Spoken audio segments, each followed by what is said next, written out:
আমি হগিরের মতন এবার রাখতেছে দিনই এমএলএ যা তা ব্যবহার করে যায় আলাপ নেই। আপনার লোক কি ব্যবহার করছে?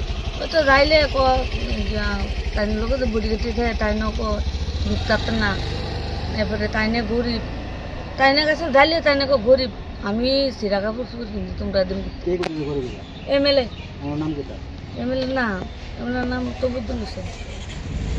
আপনারা সাহায্য লেগে গেছেন পরে কি উনি আপনাদের কোনো ধরনের সাহায্য করছে না? আগুন লাগতে করে ভিতরে গেছিলাম যাওয়ানো কইছে তাই না ইয়া কাছে যাইতাম ডিএমের কাছে বিপ্লবদেবের কাছে মুখ্যমন্ত্রীর কাছে যাইতাম তাই নিয়ে কিছু কথা মানে তাই নিয়ে গরিব আমার দিব করতে আমি বিপ্লবদেবের কাছেও সবাইতে চাইতেছি মুখ্যমন্ত্রী মানিকের কাছেও চাইতেছি হ্যাঁ চিকিৎসা লেগা খালি আমার কলিজাটা লেগা তো অনেক লেগে। এখন ওষুধ কিনে টাকা আছে আপনার? না না আমার কাছে কোনো ওষুধ কই আইছেন এখন? এমন শোনা আমরা আসছিলাম এই ডিএমের কাছে। তো 2-1 দিন আগে থানাতে, আজকে আবার এইচডিএম অফিসে ঘুরতে আছেন, কি বিষয় নিয়ে ঘুরতে আছেন আপনার? এটা বিষয় নিয়ে ঘুরতেছি বাচ্চারও অসুস্থ এরপরে না ঠিক মতো দেখে গেলেও কথা বল জানা বিপ্লবদেবের কাছে গেছিলাম তো সব এটা করছে। কি সমস্যা তার? তার সমস্যা সবসময় ওষুধ খাওয়াই।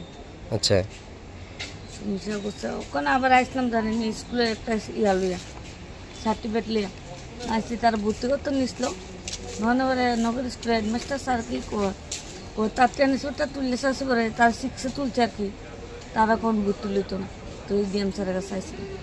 আর আপনি চিকিৎসার লাগে কার কাছে গেছিলেন? চিকিৎসার লাগে মুখ্যমন্ত্রীও কাগজপত্র রিটার্ন করছে এরপরে বিপ্লবদেবের কাছেও। তো স্থানীয় আপনার কোন বাড়ি, কোন জায়গা আপনার? বাইরে বক্সন করছি কলসিপুরা কোন নাম্বার ওয়ার্ড?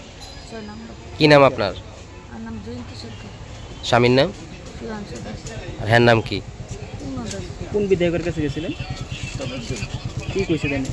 তবুদ্দুলের কাছে দেয় কোনো দাম পাই না আর যাইও না কিটা দেয় কোনো রিটার্ন করে না, সাহায্য করে না? কি কইছে যাওয়ার পরে কি কয়? যাওয়ানোর পরে ইয়া মিশা কথা কই আমরা আমরা মানুষ তো মিশা কথা কই টিহা নিয়ে খাই ইডি কইছে তো আর যাই না তাই না একটু আগে কি জানি কইছেন, আরেকটা কি কইছে উনি?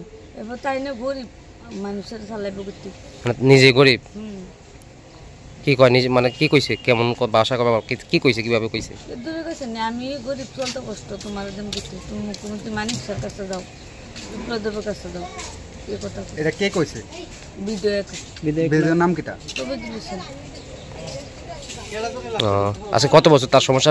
জন্ম থেকে এই সমস্যা? 6 বছর থেকে আমি করি। কোন চিকিৎসা কোন জায়গা চলে? ওকে না পানি কেমন টাকা লাগে মাসে? মাসে ওষুধের লগে লাগে 200 টাকা। বাতা ভাই নিয়ে? 2000 টাকা। তার বাবা কি করে? বাইরে করে কাজ করে। সমস্যা কি দেখেন? কিছু নিয়ে গেল পিটিয়ে গেল। কত বছর ধরে আজকে হেলমেট অসুবিধা? 6 বছর থেকে কোনো 15 বছর কথা বলতে পারে আগে করতেছে না পলচুমুরা। আচ্ছা নয় পরে তো হ্যাঁ কইতাছে হ্যাঁ আমার টিসিটা তুলাইছে বুঝলি তুলে এসে আপনার হ্যাঁ কইতাছে কই আমরা স্কুলে ভর্তি দিতাম না এই বিষয়ে আর আমি স্যারের কাছে আগে কোন স্কুল পড়তো? আগে তো রতনতলা পূর্বপাড়া। এখন ওইখানে আর পড়ালেখা নাই? 5 পর্যন্ত পড়ালেখা নাই 5 পর্যন্ত আছে। আচ্ছা এখন 6 ভর্তি করলে কোন স্কুল ছিল ভর্তি করতাম আনছিলাম নগর কলসিমুরা আননে তাই নিয়ে গেছে টিসিটা তুলে আনতাম এরপরে তাই না কিটা হচ্ছে আজকাল এরা তো অনেক কথা হেরে ভর্তি দিত। হেডমাস্টার নাম কি? হেডমাস্টার নামটা তো জানি না। কি তা সুমন সুমন সুমন কি কয় ভর্তি লইতো না কি কারণে? তাই না কয় আমরা স্কুলের ছাত্রী আছে বেশি লইতাম না ভর্তি। মানে যে তার শারীরিকভাবে এমন যে কোনো এই কারণে না কোনো ভর্তি হয় না এমন কিছু মনে হয়নি আপনার? মানে অসুস্থতার কারণে লয় না নাকি? অসুস্থ তারা স্কুলে স্টুডেন্টই আছে বেশি তাহলে আমার কই টিসিটা তুইলা নিয়ে রাখলে